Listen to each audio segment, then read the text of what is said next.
What's up, everybody? Lou from Hypocritic here, back on the show floor at PAX East 2024. We are here with Tomas from the Mixed Games to talk about Rugrats Adventures in Gameland. Thanks so much for taking some time today. Yeah, no problem. So for those who don't know, tell us a little bit about Adventures in Gameland in your own words. Yeah, so Rugrats Adventures in Gameland is a brand new 2D platformer based on the Rugrats license.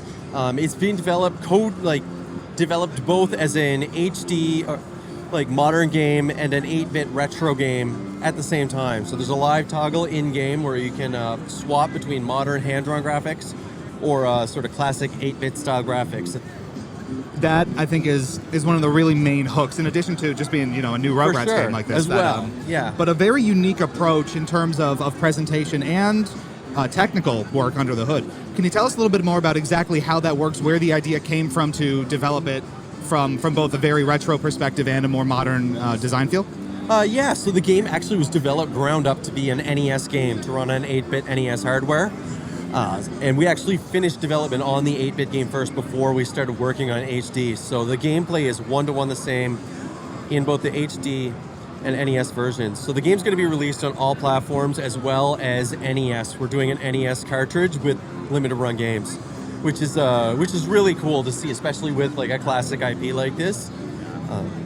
And we got to dig into that a little bit. So yeah, really rare that you see that sort of dedicated, really retro game release nowadays. Can you tell us a little bit about that process and working with limited run to produce a physical cartridge like that?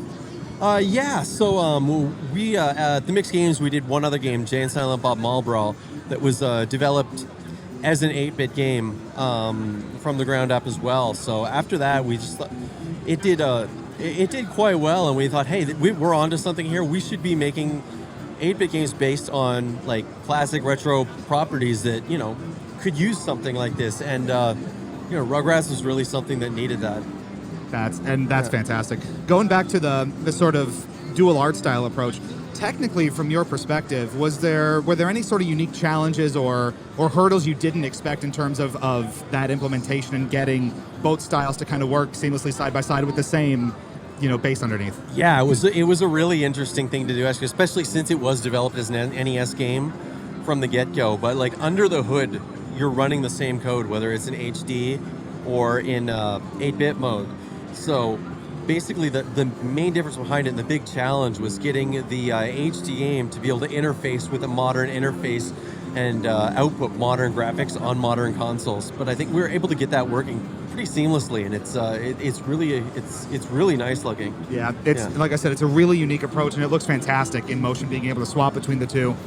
It's incredibly different experiences, but so fundamentally the same all at once, and that's really cool. Yeah. So in terms of working on it as a Rugrats game, was this always a Rugrats game from the start, or were you developing it as kind of a separate project and then the IP came on board? No, from the ground up, this was made to be a Rugrats game. So, if it wasn't a Rugrats game, it wouldn't exist. That's what we wanted to make. Got it. And that's really exciting as a player of a certain age who grew up with the series, with the original TV show, and seeing it kind of have this resurgence is so fantastic.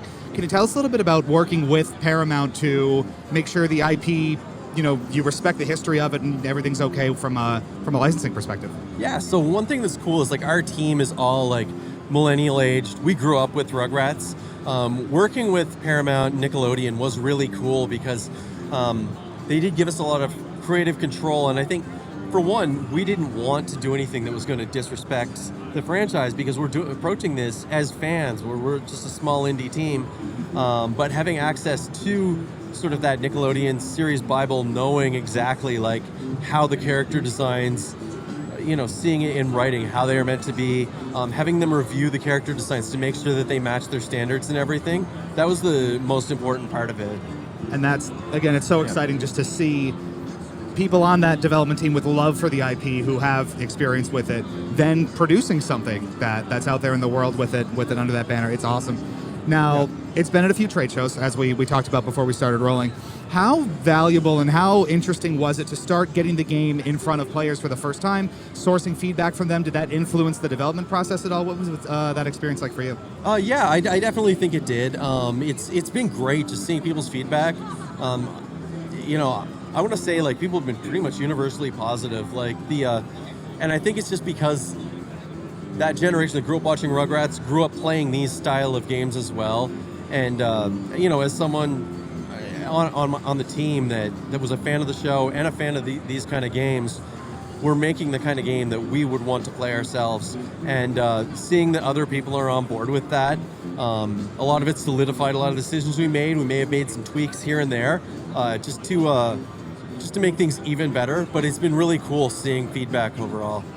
And always an exciting thing, right? To get something in players' hands for the first time and just watch them go at it. Now, in terms of, again, sort of reverence for the source material, right? We were also talking about how there's a lot of secrets and references and nods to the show throughout time and to Rugrats in general. Can you talk a little bit about that process as well and sort of figuring out, how to sort of pay service to the franchise and how you sort of, developed enemies and the sort of environments to match the aesthetic and the history of the show? Yeah, so a lot of the plot behind the game it's really set in kind of that pre-movie first few seasons of early 90s Rugrats, because that's really what we had the nostalgia for. And so the plot of the game is that the babies see a commercial for a Ruptar video game on TV, and they're trying to understand, like, what's a video game? So they try to make their own video game.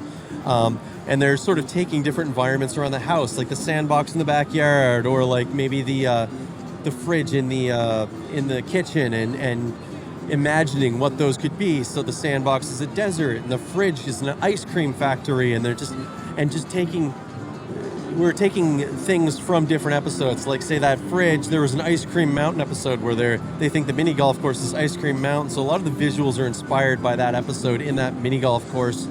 Or in the desert, there's a lot of visuals inspired by the Passover episode, where that was kind of a really iconic episode of Rugrats with Angelica as the pharaoh. So we've got the Angelica Sphinx in the background, and we try to fit a lot of references to those iconic episodes of the show into the game. And it's a ton of fun to see, and I think it plays out really well in motion too, where you see in the beginning in the demo here, you crawl under Grandpa's rocking chair when he's asleep, and then you start to go into these more fantastical environments as you're kind of going around the house and after that. So I think it conveys really well through the gameplay.